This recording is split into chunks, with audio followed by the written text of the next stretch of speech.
Mae lot o bobl yn gofyn am beth i'r gân yma a pam dwi'n teimlo mor rhyfedd pen ti'n canu yn Gwylia arna fi fel yna.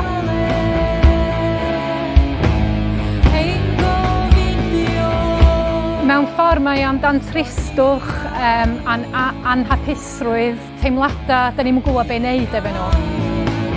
Fi ddaru ddod i fyny efo'r gân yna.